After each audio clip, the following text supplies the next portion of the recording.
Selinga mikolo la kate. Yanga mwana mama ngai. Mwana oya kana epe bien otiki biso pe bien. Bientôt ke ipo otiki biso bien na mwana. Donc, c'est une complicité, la vie de Koraï. La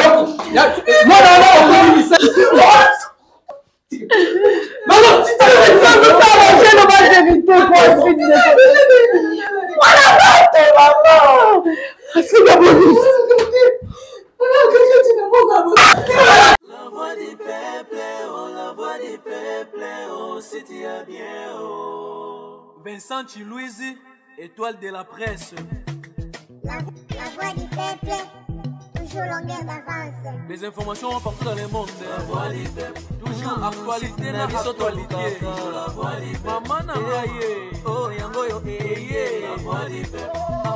Avec Vincent Chilouizi, ils allaient dans l'émission de la presse.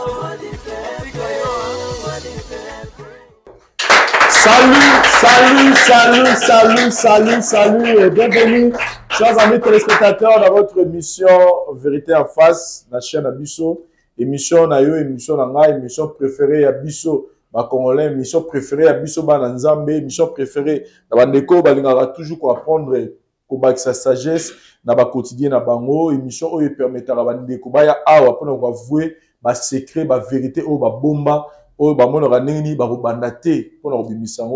créé ce cadre pour nous espace puis occasion de se libérer et vérité et libérer tout le temps on vérité ou se libérer. C'est pourquoi nous avons créé ce cadre vérité en face. Retrouvons-nous juste après élément tout démarrer sur Nabiso. Merci.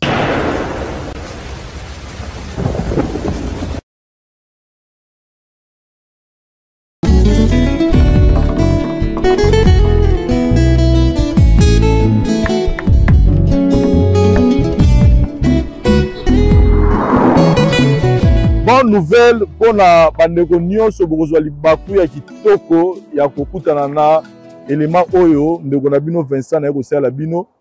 Bonne nouvelle ezani neza masolo ya vie.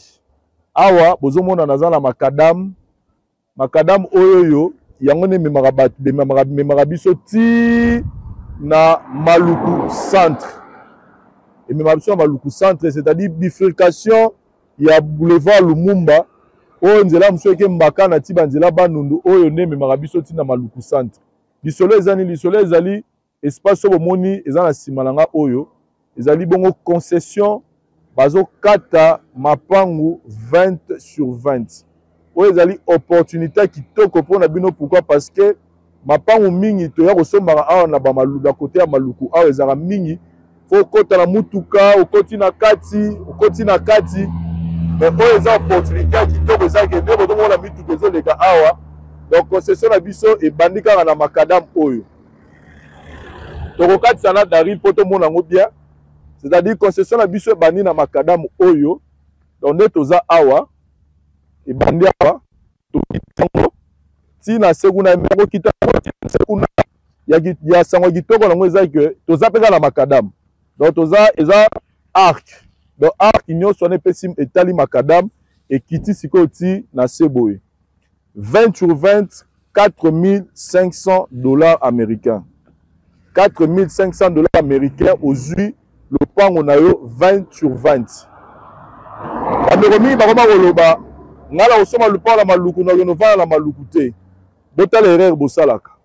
Lelo investissement eleki mabele ezate partout dans le monde.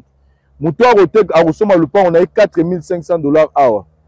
1 heure du temps ou 2 heures du temps après, soit le gars tek on a sous 4,500. Alors que mbongo yo bomi na banque, sur 25 aux 4,500, sur les comptes courants, après une année au coût et commis peut-être $1,000. Sur les comptes épargne, peut-être ba baxelo $10. Mais awa, car à 1 heure ou 2 heures du temps pour sombi, malamongo bénéfice commis parce que ils appellent à cadre investissement. Donc on a bandeko baza na posa kotonga bandaku na bango ya ba rêve na bango parce que lelo qui chasse zo fongwama. Pourquoi pas kotonga ndaku ya rêve na yo nengo lingaka lupango mezala? Pourquoi pas oboma mbongo na yo na mabele parce que ebi lobi nini kozala te. et surtout que les espaces sont déjà développés, bande komi bazala banda awa basi batonga courant mai makambu tout eza kitoko makasi. Donc awa tozali pour na ba contact nyonso bureau na biso ezali bongo na commune ya Lingwala na avenue Kalembelembe numéro 256 botunika la flat hôtel Tenazia. Donc eza non loin ya commune ya maison communale ya Lingwala. Donc boye wana bokuta bandeko bazala pour kopesa bino ba explication lisusu bolingi to bobengi biso na nzela ya téléphone na ba numéro oyo bomoni totili bino na se. Visite ezali bongo chaque dimanche na charge na biso bis ezali wana pona boya ko faire visiter bino esika na bino ndeko welela parce que awa tozaka na 229 parcelles ya pamba. Donc 229 parcelles ya pamba ndeza awa na kati ya concession oyo eza opportunité pona parce que oza tout près ya Makadam. Donc Makadam ozomona oyo soko continuer tout droit oketi na Malukuville. Donc toza Malukuville eza mwa musika na esika biso tozali. Welela ndeko siko ozali na poto partout même na Kinshasa awa yaka kosomba mabele na yo tonga ndako na ya rêve to yako bomba mbongo na yo na nzela mabele po lobi yo kaka ndeko bénéficier. Donc pour plus de contact na lobi bobenga biso to boya na bureau na biso boko sepela. Merci.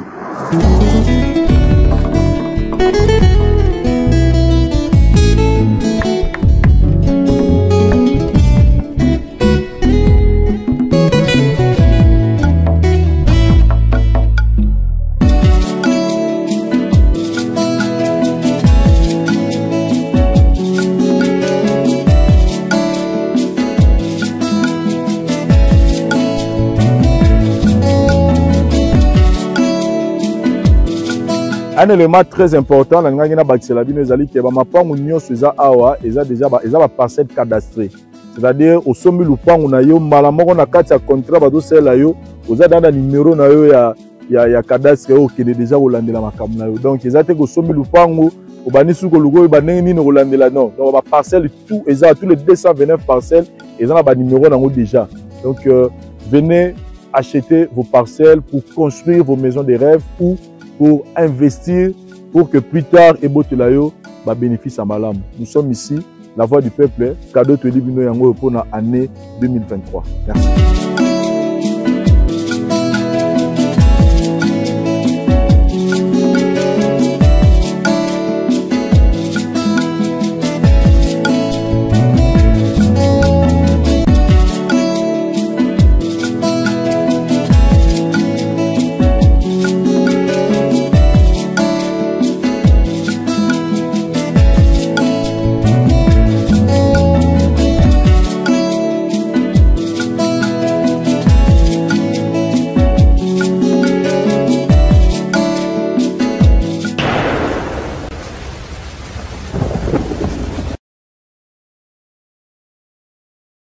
Chers amis téléspectateurs, nous vous exhortons à investir dans l'immobilier.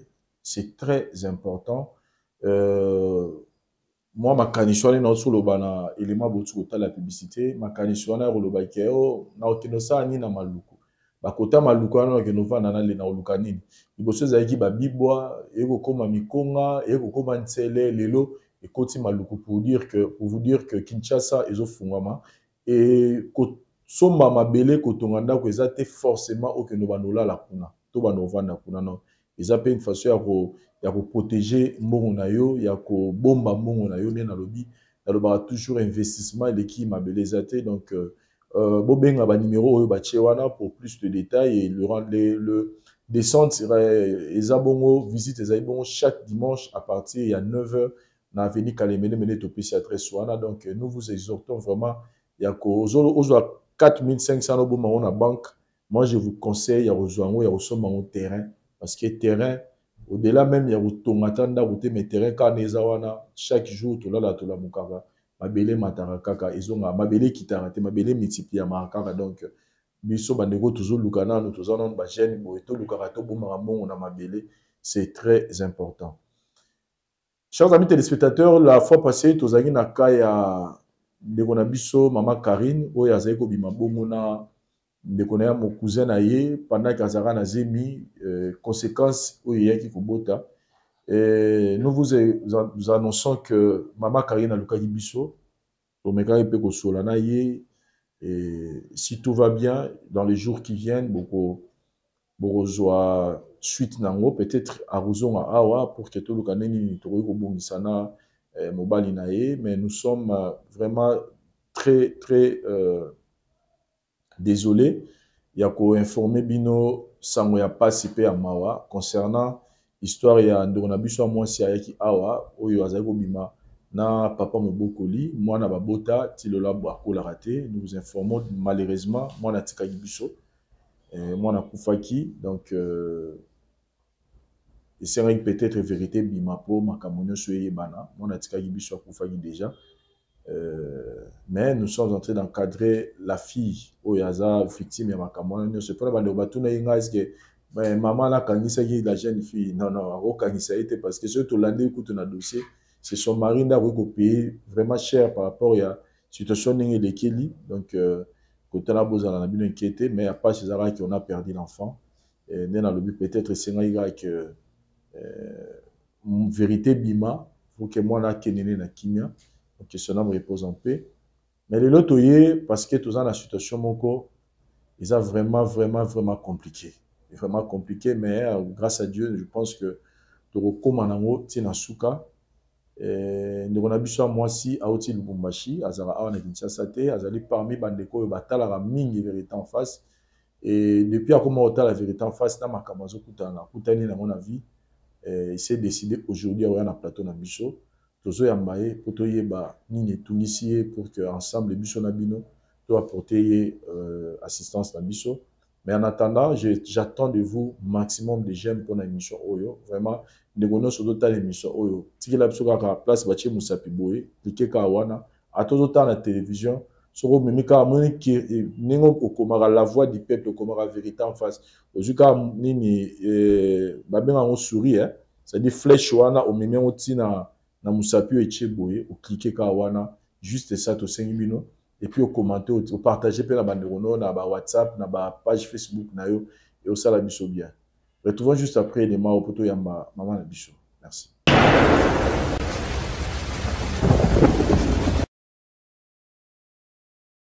Gambela na Internet. Déjà le nom et biso nyonso. Gambela na Internet, c'est-à-dire les bongo boutique oyo bandeko ndeko na biso aza awa na Kinshasa.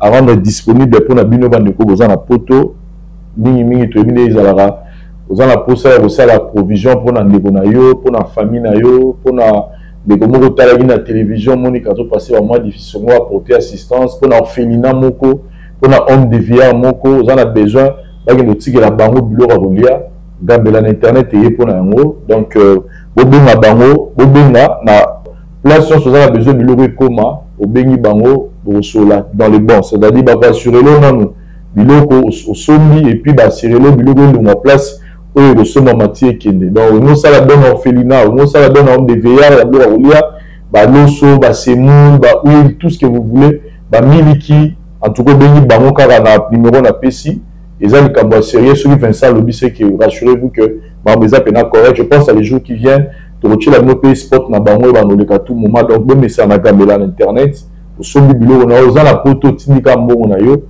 et biloko na ekoma pa ya mama leki biloko na qui n'est pas tata moi c'est qui n'est pas ya mama papa na biso to pas maman na biso to qui est na orphelinat to qui est na homme de veillard moko ou bien Gambela na internet bon maman na moi si mon na téléphone ou à expliquer bino nini na rosala pour que biloko ekoma souci ezali bobengi Vincent pour na ba détail mususu par rapport à likamongo to bengi Gambela na internet.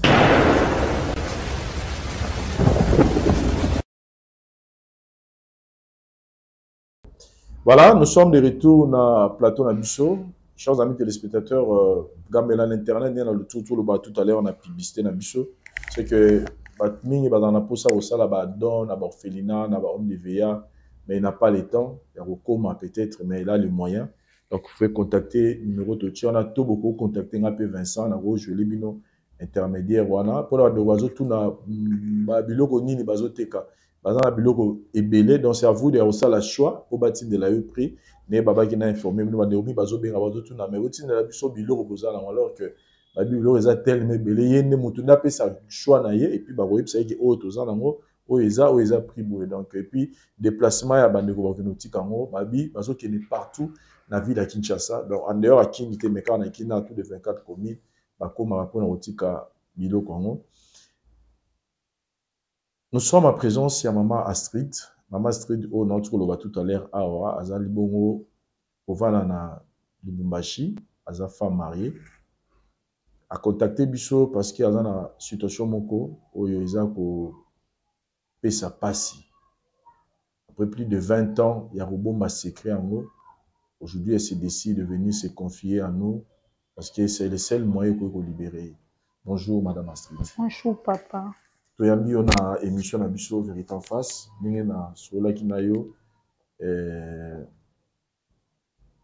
objectif na biso awa ndenge yo moko lobetala rango ezala ya libérer batu na ba makambo ba bomba ou ezonyokola batu tout ça et biso awa te rassurer que ensemble to accompagner pour que les lots n'engo se décider de se libérer dans les campagnes de Jutambulaï et si la malamoko bandeko ba otala yo bandeko bazawa équipe na biso bazawa problème ni déranger balanga na ola la pondite Nena sabo nazana kimia teta na olia to mona ngala santé o mais nazana kimia te nazana problème moko grande sœur na ngai azaki problème yena mobali na ye abota mwana moko na mwa mbali wana kobota baboti mobali alobi azwa mwana atine na poto mwana azalaki na 10 mois biso totali soki atindi mwana na poto na 10 mois po bango bebe bazati bakabwana soki atindi mwana na poto bakabwanaki déjà bakabwanaki déjà mwana ntongo comme na bazemi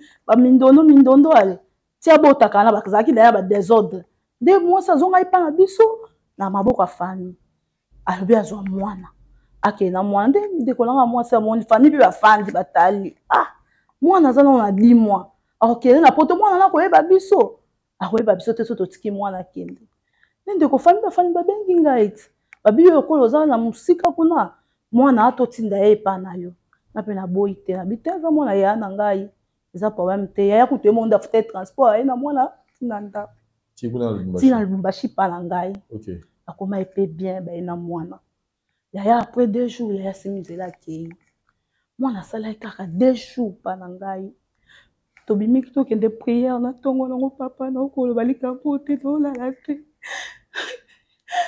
tobimi na ye na biso toke prière na mwana tosala accident mwana akufa sur place mwana pimela vitre motuka akufa lela zabo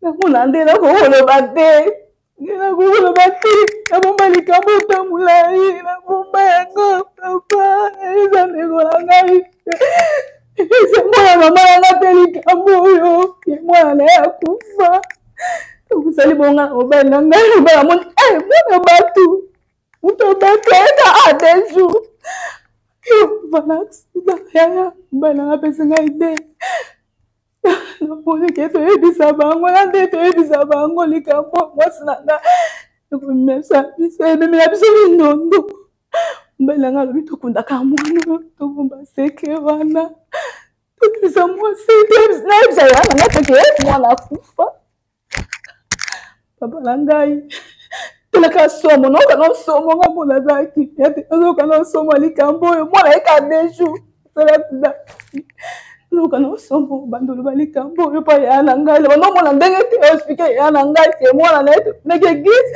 tosala aksida mwana ufi yaya apres wana mobali nanga alobi tobombaka seke to adopte mwana mobali nanga alobi namonaki yango kaka moni oyo eza bien papa ide wana mobali nanga alobaki mpo ntango ekomaki chance asango mwana bato akufi kaka mwana oyo bazowela nao na abi soki sikoyo ekominakisaki mwana nakufi osuka wapi papa yango nanga mobali nanga tokendaki toadopte mwana tozi mpe mwana tofani mpe na ndako tokomofani mpe na ndako yaya mpe azobenga asokolaka mpe napasaka mwana tita mwana ye kokoma na 10 ans yaya asengi mwana alobi akende Kinshasa likelanga nalalaka pongi te ozamelanga poni na ndimaki kosala likambo oyo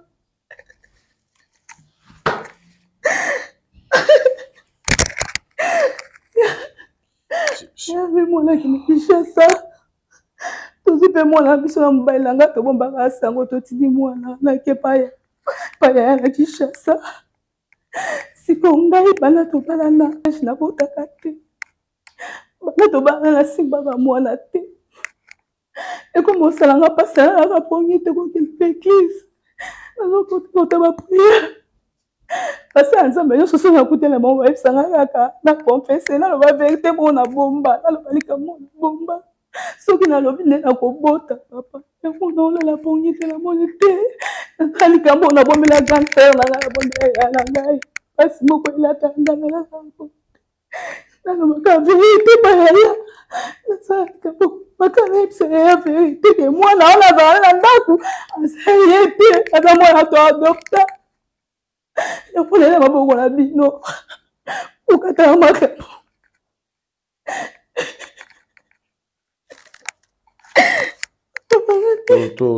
Senga o se calmer moi moki. Parce que je comprends que ils ont ngambou. Mais comme nous sommes na des bandes de na suka nanga. Denga nazana moi d'âge na mona lubaka éternel les aranzana. C'est des combos éternels les années pour nzambe tout est comme une option la vie et pas ça. Dans la situation monte mutatika la nankaka même liwa ils ont des fois solution na muto abelika mulai donc et là au mot tetika la statique les atida. Après tanyo soyo bobomba bosala créer moi le na binona. C'est-à-dire, il fallait un jour, ils allaient éclater. C'est que, parce que là, tu nous parles toujours yo kayo, toujours saisir yo. Mais nous avons besoin de déterminer. C'est-à-dire, grande sœur na yo, na mobaline, ba oué la moine. Akabwana qui déjà. Parce que mobile a una makansa tina moine libana. Poto tina pa yali na poto la France. On est besoin de canisi na famille. Boki misa mwana qui m'a parlé papa. OK, ba yeba place mwana zati. Donc ti bokena na mwana Lubumbashi, mobala yeba place pour mimi. Mobala yeba te. A créer un peu problème te désordre. Abando ça va désordre mais atika na pour ba ebisa ka. On a moi c'était pour la problème mais ngala yebiki yeba te. Ce que mwana tika le pa na yo après abosala accident mwana kufi. Après 2 jours, papa, nous allons accident, moi, là, après 2 jours, papa, t'as boula memi, finalement. Boula memi. Pour les canissois, on a un qui bosse, qui les canissois, donc nous sommes moins dans l'orphelinat, pour adopter moi de manière légale. Toujours vraiment moi là, tu es dans l'orphelinat, tu vas peut-être vérité que moi là, toujours, il y a pas de bon, mais toujours la côte là, tu me balles dans la mobile nangai, solo liste, tu me balles dans la personne qui aide maman, et moi là bas tout. Il doit adopter, il doit adopter qui moi. Si depuis ma cabane de Canati Lelo, tu veux nous dire que grande sœur na yo na mobile na papa moi na ba yebi vérité. Ba yebi le côté ba tselo ba te ata ba tu na chassa ba famille na ngapi na ebeti la mutuli solo en côté. Et même moi na peu place ça yebi ka ke ayebi côté. Para na yebi le côté, moi ndaza bon yebi ka para na ye. Papa nazali kambono la katezo na la telemi na la moto. Pongezo la tena za ona mama nga ya na ngai. Wamesikia na biso to suka wapi na kiso ya. Ngalo ko boteza tele ko na bomba ni kambola mbula. Parce que nous yebo mobile no azal d'accord pour sa vérité. Mobile na kuta bando ko poya na makasi na bibinga boko la force. Pour y aller, il y a des abonnés dans le côté, on va sur le côté, sur la bimique à la force, on lingatenga la bimique à l'essai, on a kende kakala, qui est le balika, bon, la qui vient tes papa, la qui n'est pas Voilà, chers amis téléspectateurs, je pense qu'on a tous compris le problème qu'a Césali. Il faut de la biso Astrid a avoué pas la grande sœur naie. Kambo ya bombela ye concernant moi et tout ça qui peut appeler papa ya moi que parce que on mi balé baza ba concerné tout ça il peut appeler na moi. Mais après concertation, on s'est dit que ce n'est pas mieux. Il y a Yann Malamo, il faut l'examen à avant. Pour nous choquer, nous sauter au même moment. Mais au moins, les parents doivent savoir, connaître la vérité. C'est que moi, je suis beaucoup là. Moi, je suis beaucoup.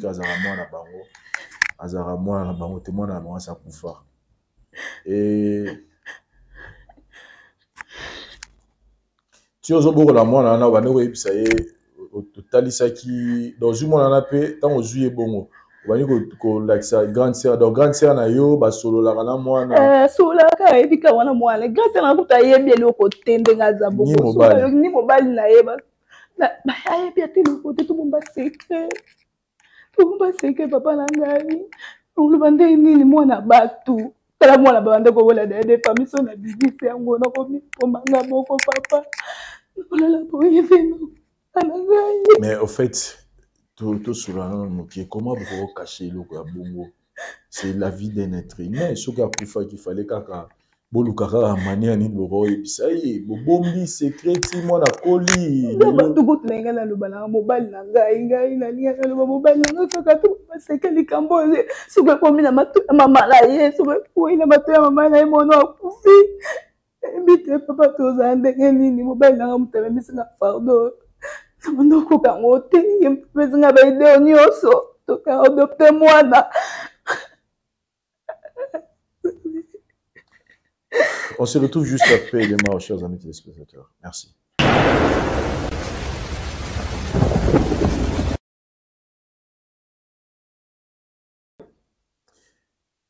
Voilà, chers amis téléspectateurs, nous sommes de retour dans plateau na biso. On a traité situation où le biso na binoto zanango. Et là, nous sommes à présence, il y a papa fils et maman Aminata. Ce qui est au Benisaki Bango. Par rapport à la situation de Zanango. Papa fils, une fois de plus, na péché merci pour avoir accepté caméra et filmé. Maman Aminata lui-même. Ce qui est né dans l'histoire, il a tout expliqué. Donc, Zanango, ils ont prévenu les paroles s'envolent, les écrits, les images restent. Et là, quand on a papa fils plus précisément, ils ont accepté que réalité, des fois, ils ont raconté quoi accepter on est donc on a aussi encore moi Kimia, ma maman Aminata. Et je pense que quelque chose de ce tout n'a qu'à reconnaître. Oui, nazo reconnaître Azali qui Aminata. Et qui Aminata. Oui. Et tokoye bayona Aminata bozana relation nini pour na bandiko bazola na biso. Oui, merci. Tozalaka na relation na Aminata zala mwasi na mwa. Donc relation na biso esalaki ke to ngatikaka mwana pa na ye. Yango esalaka ke to kabwana relation wana voilà. Donc bref, bozalaka na ye. Tozalaka na ye. Donc natika na mwana botani mwana moko. Voilà. Nde esalaki to kabwana na biso yatika na mwana. Il faut continuer. Il faut continuer à vivre dans ndenge ezalaka. Et yona maman Minata eloko ezalaka susté. Non, quand moi na ndaza na kati. Oui. OK, si on peut repasser le micro maman Minata voilà. Maman Minata to bengisi bino awa pour la situation où tous en awa. C'est ta petite sœur. Oui.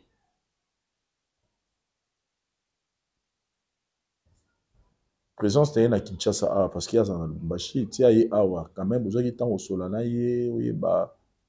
Non, na moni kaka ye en tant que petite sœur. Nandenge naza surprise ya kovanda awa nazo mona fils à côté et puis de l'autre côté on dira zolela na éviter problème. Papa fils bozala susu bon ne papa fils toto yoka nengala somo ba détail moko yo na papa fils bozala susu ensemble été mais bozala mwana c'est ça tobotana ye bokamana na circonstance s'il vous plaît pas détail mais papa eza longue histoire mais en réalité na bima nazaka ko bimana ye na bomwana nazwaka zemi mais fils azalaka matata mingi abandaki kolinga kosala ete te vi ke baparent nanga metika na loba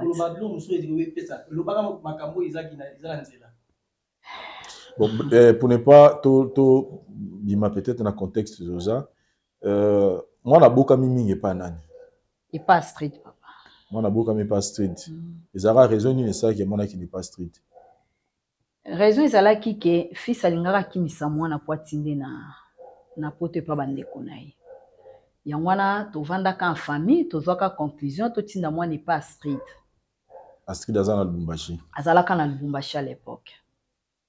Ok sikoyo ti bosalaka na papa yebaka non mwana tokimisaka ya kokimisa ngai moko nde munakendaka kotika epa astrid azalaka na 10 mois azalaka na 10 mois malgré nakendaka kuna tiki après na mwana tanga misani na Astrid na tiki bango na zomi Kinshasa nde nakomaka kozwa ba menace ebele pas fils titi esenga ekaka ke non na yebisa fils vérité ke mwana aze pas Astrid na Lubumbashi. Ok et boko récupérer mwana awa na ba yo récupérer mwana yozonga ki na ba jeune na 10 ans na 10 ans le mwana yozonga parce que selon Astrid Obala pe ou comment on a le oui Astrid Obala na et nabi yo personnellement yo ko bala na za marié vous marié et ne tolo ba mwana azapa na yo oui azipa na ngai akenda pe pa fils. Ok asa kolia sa maman mobimba na 20 ans asa na 20 ans voilà en fait et l'autre bengi bino awa isa concernant pe kaka monango aza mwana mwasi c'est ça non oui to bengi bino concernant likamba mwana mais sinon mwana aza na bien non aza bien très bien azata la problème moko te oyo ke eza ko déranger tout ça eloko moko te en tout cas na profiter pe kopesa na petite sœur na ngai ba félicitations na yebili ndenga boko elinga mwana en tout cas mwana naza mwana moko na yebi comment est-ce que na ko admirer ete aza na respect mayele na classe naza mama bana mibale ye ndaza ya liboso en tout cas za mwana moko apesa ke sengwa makasi mutu nyonso akutana na mwana ana sepelaka donc Astrid asali mosala sala base aspect sa base ya bien oui il faut encourager ko féliciter mutu so asali lelo kwa malamu tant suna maboko na ngana kokai ko éduquer bongo te papa fils oza de même avis na mama na biso que moi na lelo aza une éducation bien oza fier oza na mwana mwasi lelo na 20 ans c'est bon bon oyo alobi eza bongo ngai mo mpe nazalaka fier amonaki nabota mwana ya malonga nayebi kalandi nsima na ngai parce que nsima na ngai so otali grand frère na ngai même écriture na mwana donc même identité na mwana donc eloko esalanga malamu ya mwana napesi lomona parce que azwaki temps na ye 9 mois amemi mwana na libutine mwana botama en tout cas so ezalaki na mama mosusu peut-être lelo tosimi mwana te mais grâce na ye nde namoni mwana lelo na oyo azali donc esalanga fier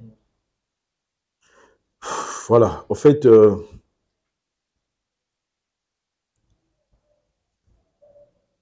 Mama Street nazongi pa na yo je vous comprends mais biso awa ezalaka important yo nde mutu fo yebisa bango likambo oyo obengeli bango awa ezalaka vraiment important mpona biso je pense que oyo osengaki biso to ndenge tosololaki ezalaki ke bango mibale fo bazala awa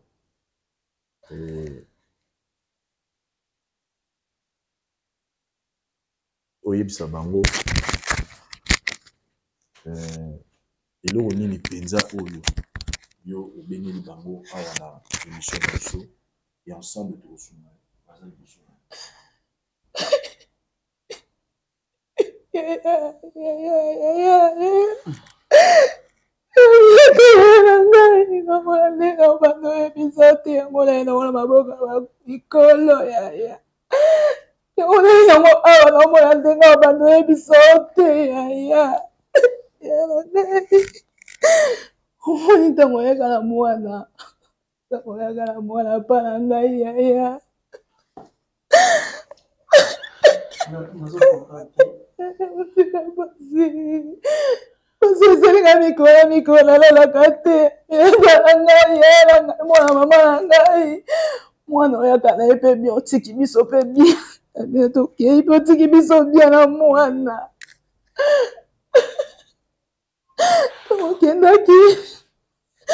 Après des jours, kila mwana kandi tomesana kokende église tosimizela kala mwana toke église tokende église nzela tosalaka accident. Pardon, ayaka mwana pala ngai mwana oyo wapi mwana oyo mwana ka obozali na ndaku ayaka na ye pala ngai siko nayaka na ye esali nini Astrid yoka ngai pando yoka ngai nakoka te me na oloba kaka naza shwa te nabomi mbula ya mbula ifo naloba verité yaya bato bandoki na église tosalaki accident sikoyo tosalaki accident tosalaki mwana akufaki kwa mwana nani akufaki mwana oyo wapi tosala accident mwana nini mwana oyo yaya mwasi sika bashina wana asala accident bosko toza nini obozala ye tobomba verité toadoptaka mwana yesu otali bien mwana naza te toadoptaka mwana nga ya mobali na nga toyokanaka toadopte mwana toadoptaki mwana mosusu na bando mwana nde nakoko explike olikambo te asitala sika baje wana ososala mwana ndenge na explike obengaki nga ya koya kosesanga basale blague en tout cas s'il te plaît donc nazo comprendre juste expliquer là nous bien Astrid kitana zela na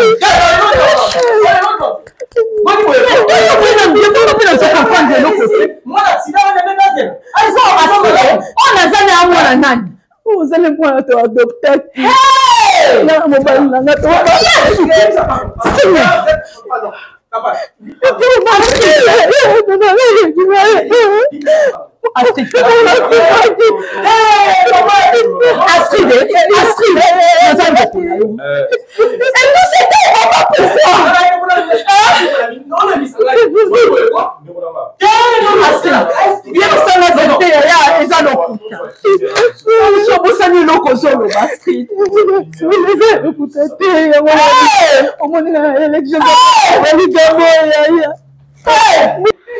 Mon frère. Non.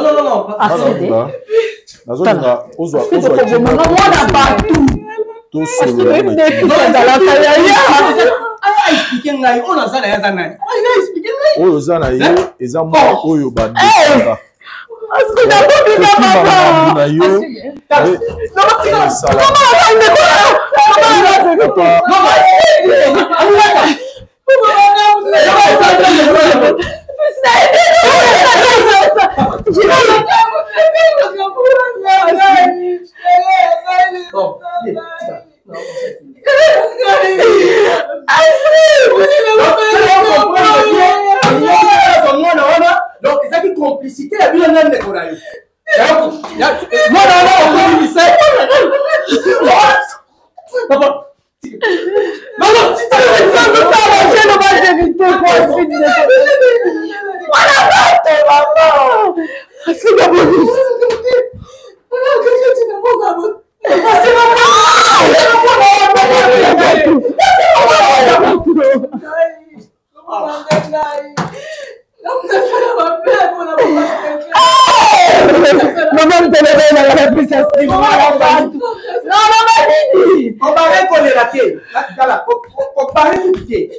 Bon, mais comment va on la tête? Ok. C'est d'abord. On m'a pas ça neuf Street.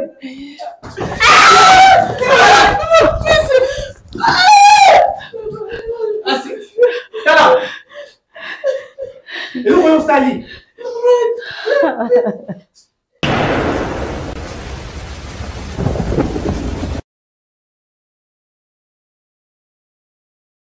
La ferme Espoir ouvre ses portes aux médias pour combattre la folie des prix des produits de première nécessité sur le marché, survenue suite à l'annonce du confinement de la ville de Kinshasa. Après le front médical, Marie-Olive Lembe-Kabila oriente sa lutte contre la crise alimentaire en maximisant les récoltes des denrées alimentaires disponibles dans la ferme Espoir.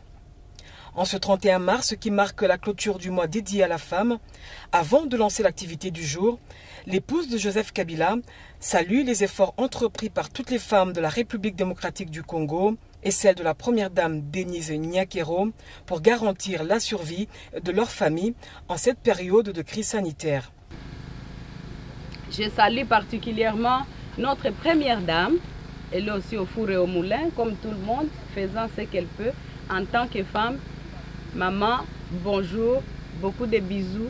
Il y a beaucoup de femmes, beaucoup d'hommes qui font ce travail,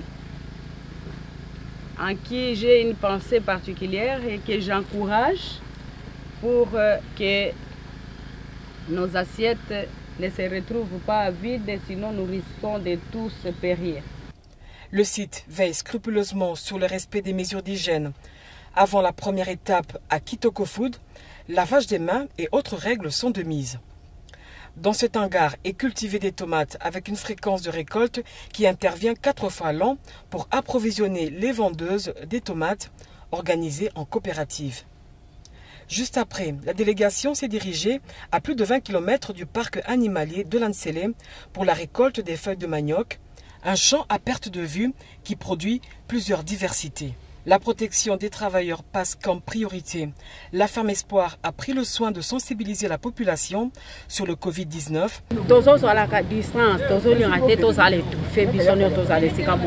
Face à la situation sanitaire actuelle qui secoue l'économie de la République démocratique du Congo, l'épouse de Joseph Kabila a appelé les autres opérateurs du secteur agricole à un élan de solidarité pour maintenir la disponibilité des denrées alimentaires et stabiliser les prix sur le marché. Chers amis téléspectateurs, nous sommes de retour dans le salon de vous nous suivez directement, à 10 heures, mais je vous jure que c'était la situation est moins compliquée. La situation est vraiment moins compliquée. Et là, Tikalina Nukena Maman Street, parce qu'elle est un peu en danger. Donc, pour apprendre déjà, les mobile a béni déjà bandé donc moi tout tika ezate. Nous sommes obligés à protéger tout le katoye bandini to évoluer parce que là il s'agit maintenant azal rola yemoko na mobile na famille à côté à mobia ya ndeko na ye la famille na ye et ils a déjà un problème famille à mobile oh papa moi ils a problème et puis situation moi un peu moins compliqué to ala même obligé à garder dans une émission autour de l'excellent internet était donc ceux qui t'ont lancé en haut c'est qui t'ont trouvé solution il y a c'est-à-dire bon on a peut-être deuxième partie dans haut n'est trop évolué pour nous protéger et puis pour protéger dans nos mois c'est un peu moins compliqué mais déjà là biso to tikalina et awa et tant tout le canini to évoluer dans haut parce qu'il pourrait même plus rentrer par la bango vie gravité problème de tant solo là na famille les moi pas si mais je mérite que équipe n'a plus à conserver mais rappeler qu'on réagir par rapport à la situation parce qu'il y a des choses comme ça les gens pensent que le problème est il faut dans le kelango solution n'est solution sur les arrêter un vrai problème que vous créez. J'invite le évangéliste Serge Sogogoya tout mes canaux nous ça point de vue par rapport à la situation Oyo. Parce que là, Tous ça, on a un problème. Mais s'il faut dire un mot par rapport à Maman Rolobani. Bon. Nani na yebisa maman na biso naza pour notre côté toujours compatir na yo par rapport à problème aux anango. Est-ce na yebiso quatre vérités au té c'est que na sungi au pété parce que là nsu yondo ko il problème mais ana mutu mona simano pe ayo ba peni na ko salate. Pona ko kebisa to ko pekisa yi ka ko ya na problème ngo tende na ngina yebiso quatre vérités au. Dans la vie ce qui problème est comme elio. Comment on a été que c'est impossible. Impossible de rater un problème comme il a rabi sur la vie. Tant problème est commis au Koyebi qui a des camons yamade. Et là, quand le bosso va salaka, il faut avouer. Parce que ce que bombi ma bénéfice na micho bombi ma bé au coalition et boti âge de comme il a 20 ans. Ma bé comme il a 20 ans et commis sous grave. Qu'appelle-ce que commis siko? Or Bible les olo ba la bisoboye. Proverbe chapitre 17 le verset 23. Proverbe alobi boye na mutu ya mabe nde abomba ka mabe na kati na ye azwaka secret a commission muninga na ye pe azobebisa mutu ya bosolo. Cela veut dire makamba bolingo ezaki makelele kaka pona ko nana ozwa mwana mutu malamu abizwa mwana batela yo yambi ngo lokwa mutu mabe et au pratiquer pour saleli misala ya tata na yo tato nazolo beleza tata o atinda na mabe c'est le diable. Le père des mensonges. Jean chapitre 10. Cela veut dire, tant que commis un problème, to commis un problème, au yosan on sikoyo et que salami. Et l'autre elle bosse ko wole les a ko bimisango. Parce que bimisango bukile wana. Balobaka pardon ezaka puissance ou ezo libéré. Or, to ko lobe la libération de so to lobe li ko kangamate. Ça veut dire muto akangama za condamné. Tant que yo o commis ko koluka oboko lango. Cela veut dire condamnation est une ici ça il m'a fan il m'a dit coopérer les condamnation et kanima botana yo les condamnation et cotition na katia kolela o commis chaque fozo lela pourquoi parce que ça condamné si kamoko ya ngomoni basana nzambo zo kuta na bomba zo yebiso ke ko botana to isengo na yo batami na koloba vérité c'est le quand na bolo ko condamnation et n'a pas mboli nzambe quand même pose courage lelo reta pa nzambe za raté. Donc, on a nzamba pêché mutema wana ya kuya koloba ngo et le monde équipe mobimba et na cordon je crois que to solo kaka nzamba okota likambo kimi kokota mais apprends-toi de dire la vérité et c'est ka koloba mabe. Merci beaucoup.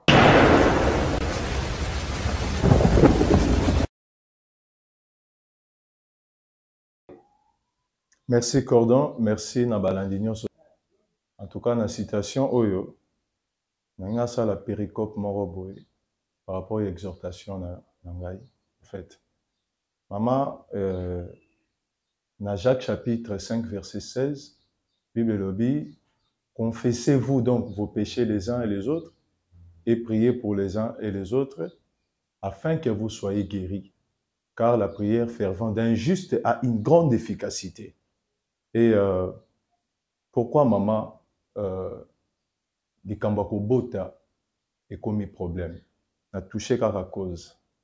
Les Kambako Bota est commis problème pourquoi? Parce que Ndetoyo qui est au Kenda qui église na moana.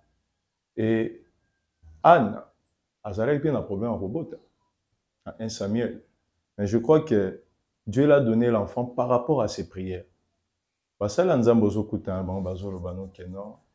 il faut confesser.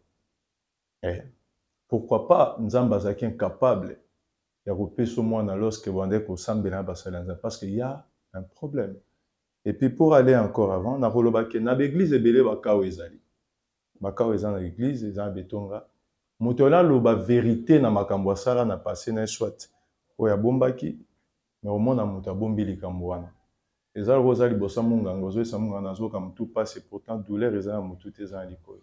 Est-ce que tu seras guéri? Et puis dans Jacques chapitre 4, Bible Zoloba, si vous demandez quelque chose, vous ne recevez pas, c'est parce que vous demandez mal. Ozo senganzambe pona o se satisfaire.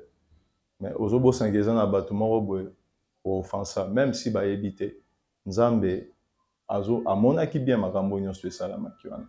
Mama apona kende na lumbango au contribuer na lisumo, au fait, au contribuer na liwa. contribué à meurtre. Au sali lokola bandeko Joseph. Bandeko Joseph, que sa papa avant que Joseph a coufi ba bête féroce balié. Et papa Lélia sali matanga. Or que c'était un mensonge. Maintenant sous qu'en Genèse 50, bandeko ne bazaki obligé. Ya koyib sa papa avant vérité. Tu dis que comment démarche ezaki difficile pour na koyib sa papa avant vérité. Et à fin du compte, il fallait ba avouer. Tant que ba avouer, ba epeli sou kofuka maliboso ndeko na bango. Balobi limbisa biso na nyos to sali. Et Joseph leur a dit, vous avez médité de me faire du mal, le Seigneur l'a changé à bien. Et puis pour na atterri, na kolobake, ozana problème ya ko réparer na batu, ko réparer pe na Nzambe. Natali histoire na yo, na moni yango eza histoire moko na Jonas. Jonas akimaki Nzambe. Nzambe atindie na Ninive, il y a que Tarsis. C'est-à-dire il a désobéi à ce que Dieu l'a dit. Et à côté na masu apwa kima. Na okima to marambe komaki. Akutanaki na 3 catastrophes naturelles. Ça veut dire c'était le vent, c'était la tempête et c'était les naufrages. Et il y a eu que na sa batwana batu ba perdre ki ba marchandise na bango. Na koloba ke likamboza nango eza catastrophe. C'est terrible. Donc, il faut réparer avec les hommes ce que vous avez fait, mais il faut aussi réparer avec Dieu. Qui veut dire il faut procéder à la vraie repentance devant Dieu.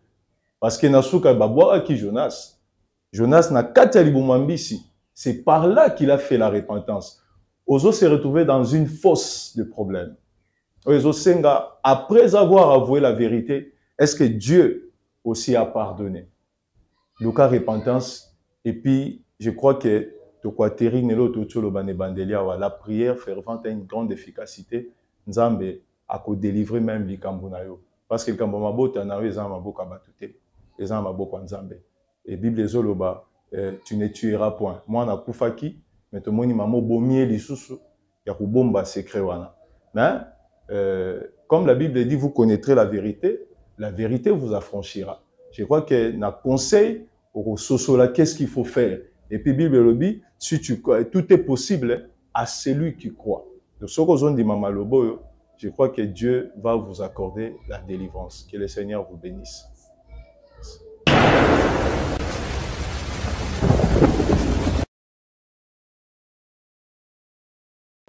Okay. Merci, Cordon, pour la parole. Nous avons dit que pas maman Bisso, maman, et Bible Zoloba, tout concourt bien de ceux qui aiment Dieu. Et Bible Zoloba, c'est encore dans Jérémie, et que quel malheur arrive dans une ville sans que l'Éternel soit à l'autel. Ma bémorote comme dans la ville sans qu'ils ambassent à l'autel. Cela veut dire ce qui est arrivé, le Seigneur savait. Mais c'est à nous les hommes, comment agir, comment faire. Afin que les mabé commis et bon un impact était na vie na yo. Et na ko illustrer problème na yo na histoire biblique na mukanda ya Proverbe 28 verset 13. C'est lui qui cache ses transgressions ne prospère point. Mais c'est lui qui les délaisse, les avoue, obtient miséricorde de la part de Dieu. Moto bomba mabé na a prospérité. Mais moto o avoua kango pe atiki obtenaka miséricorde dans Nzambe. Comment? De la même manière, moi, Nazareth, n'a beaucoup yaki, parce qu'il ne connaît pas que au Bombay, au Batelay, au Polisay. Mais par accident, tout le monde a eu lobby naï. C'est qu'il y a là, au Bombay, moi, n'a accédé salami, moi, n'a bimi na vitre, moi, n'a koufi. À ce moment-là, étant qu'une personne avertie, il a fallu informer na maboti ya moi, na et yaya, tout ça qui n'a moi, na route, accédé salami, moi, n'a koufi. Mais vous avez caché cette situation-là, dira pendant des années et des années. Jamais la réalité bon prospérer. Parce que vous gardez un fardeau dans votre cœur. Ils ont vu mon bimba, oh yo, le kisi bongo, na facilité. Et or, vous avez battu que nous sommes salaka, ils ont des conséquences na resima, ou na ba retomber. Et ça dit que l'élo au bout est sauté. La cause, c'est que au bon moment même au bout. Ou alors mutu, oza na kati ya libulu ya mai. Si vous avez un obima, vous avez une charge, vous avez une charge, mais on a posé ça obima. C'est de la même manière des choses qui sont comme mieux. Parce que, ce qu'on a vu qui ont délaissé, c'est alors obtenir miséricorde. Aussi longtemps, on va nous garder vérité. Jamais miséricorde dans Zambé ne quitte pas. Oh, le c'est bien bon. Mais ceux qui ont confessé vérité, avoué jamais miséricorde dans Zambé qui t'a dit qu'on a. Oh, miséricorde dans Zambé qui t'a dit qu'on a, c'est quoi avoué? Et ça, que prière, impact ouana, et bako, impacte yo. Et ça, que basa, nzemba boneli pona yo, pe ngouya ya moli moussa, c'est ça, que obota mwana. Okangi vina oyo moko pendant beaucoup de temps. Mais, bibezolo, c'est lui qui les avoue, obtient miséricorde. Le long, la cause ya plateau, oh, ceux qui ont avoué sincèrement, ndenge, osoli na baboti ya mwana, et puis, liboso na nzambe na nzila basala nzambe, c'est fort et possible. Oui, aussi, maman. Nabandeko, ope walanda biso. Okuta na kaya boy. Na rosenga na yo, bien aimé dans le Seigneur, Bible zolo va même racheter le temps car les choses c'est mauvais. Parce que oyebi lobi na ote, ni neko komela. Oyebi peti ni neko komela na midi ou après-midi. Ça dit soit on a problème morosa na fardeau mobo, bomba na mutema. C'est le temps à cause de la réalité au avouango. Et le Seigneur a même miséricorde na vie na yo. Et ça que vie na yo oko prospérer. En prospérité, ils ont la 3 ou 4 dimensions. Tu as la prospérité spirituelle, tu as la prospérité physique, tu as la prospérité matérielle ainsi que financière. Et maintenant, si vous avouez témoin au prospérer ça, ça dit aux gens un problème n'abatu, vous avez un problème dans Zambie. Et c'est par là que le diable a siégé pour nous bloquer vie n'abisso makasi. Et c'est ça un peu ça. Mais le pardon, c'est une puissance qui libère. Bato bolanda soko yoki lelo luka bandeko luka ba famille luka ba frère luka église basala nzambe ba bobo le la pona et prospérité nzambe la tayo que Dieu nous bénisse. Voilà, chers amis téléspectateurs, pasteur Vanayo, apôtre plutôt Vanayo. Je pense que situation tous en Angoua, comme on l'a dit, on est en train de s'adresser à elle parce qu'il y a mais nous avons un problème. Le problème que nous avons, c'est que il y a la famille naïe, famille à papa wana et l'enfant où elle a concerné. Donc je pense que pour Nabiso, ils ont le rôle à Tobandi pour se dire il y a une solution. Donc Maman Yampania et les autres, donc Bolim Bisabiso, parce que je sens que tous les ça conseille, mais on dirait tout pas ni non na Mbabola, moi tous les la biso na C, tout Lucana nous tout si ça problème donc s'il faut que tout joindre dans nous concerné le Cambo et surtout on pas dans les arabes que moi na la protéger na problème oyo. Jusqu'à ce que tu voyez ceux qui t'ont diffusé mission t'ont diffusé ceux qui t'ont ok pour que donc je me sens un peu moi menacé dans problème oyo. Merci na bandrono subotali espérons que tout évolue na bien pour que l'émission soit la diffuser sinon on aurait un peu de problème par rapport à l'identité et moi na po faut le voyez parce que moi na il faut y ba likambo siko y bango na moment nini et comme likambo leki awa na za moi mal l'aise parce que ne ba kei wana on ne sait pas ce qui va se passer là-bas. Donc, tout cas, aura l'élo. Merci, bye. Naturel. Dans le œuvre dans le laboratoire CRMTA, ou le laboratoire médecine spécialisé dans la production de phytomédicaments, c'est-à-dire qui c'est à partir de nzete na biso ya Congo. Qui c'est nyonso o bozomo na CRMTA et subir essai toxicologique et puis essai clinique ou et ça la différence na biso na ba tradi parce que et subir quand même moi étude et belé et puis qui si on est na CRMTA ils allaient homologuer le ministère de la santé, c'est-à-dire ils ont la autorisation il y a mis sur le marché na niveau ya mboka et puis les bandes ya mboka qui si on doit produire na CRMTA et puis comme n'importe quel médecin partout à travers le monde. Dans le laboratoire CRMTA, nous avons deux branches, branche cosmétique et puis branche médicaments. Dans la branche cosmétique, nous avons dulci au collagène, pour ça, il y a un sérum, un savon, pour le traitement, il y a un tampon, un ndouta, un ride, une poche et puis un cerne. Nous avons dulci réparateur, pour ça, il y a un sérum, un savon, ou un CP gel douche, pour le traitement, il y a un bouton et puis pour réparer le poissonaio. Nous avons dit 6 cheveux, pour ça les lango, huile nango, na shampoing nango, pour le traitement des cheveux abîmés, des cheveux haut et baby, des cheveux colorés, ils allaient pour botter sa soukinoki et puis ils allaient pour retarder repousse des cheveux blancs. Nous avons un parfum na biso ou tout sali à base de banzete na biso ya Congo. Spécificité nango, ils allaient pour quitter ça yo stress na kati ya nzoto. Na branche médicaments. Tous allons na méamycine, sirop comprimé, ou ils allaient qui na biso ya ba mib, ba levure, ils ont anti-poison, ils allaient traiter ba problème nyonso. Il y a les boumou, tous allons na biso diazostimile, ou ils allaient traiter ba différentes formes d'impuissance sexuelle. totangi éjaculation précoce, dysfonctionnement érectile, manque de libido, azoospermie. Tozali na kisi na biso zingenalis suppo na comprimé. Vous allez traiter différentes formes, il y a hémorroïdes internes et externes. Vous allez régulariser le cycle. Il y a maman. Vous allez na biso sensifos, vous allez il y a malaria présenté sous forme de sirop comprimé. Vous allez na biso méamycine crème, vous allez traiter différentes formes. Il y a maladie, il y a ploposo, mycose, c'est la na makolo ya bana mibali, maladie empêchement palata et pas ya bana, na maladie msou ya loposo. Vous allez na diazolex, vous allez traiter différentes douleurs rhumatismales, douleurs ya mokongo, paiement, allergie au pollen. Vous allez pommade tomboli kombo ya papa na biso tondele diazolo. Tozali na méamycine crème ndenge na tamaki, tozali na allium, oyo ezali kisi na biso ya tension, ezali pour traiter hypertension. Tozali na borex, oyo ezali kobomisa système ya bapapa, ezali kokomisa yango molai mpe monene. Tozali na menga, kisi na biso ya makila, oyo ezali kozongisa makila na bato oyo baza na problème ya anémie, quel que soit sorte type ya anémie. Et puis tozali na tisane Dr Maxon, où ils allaient tisane na biso, ils allaient traiter ba myome, ba fibrome, ba kyste ovarien et puis basi où bazan un problème ya kubota, tous allaient pe na diabétine où ils allaient kyste na biso ya diabète et puis tous allaient na anti-poison na biso où ils allaient neutraliser poison na kati ya makila.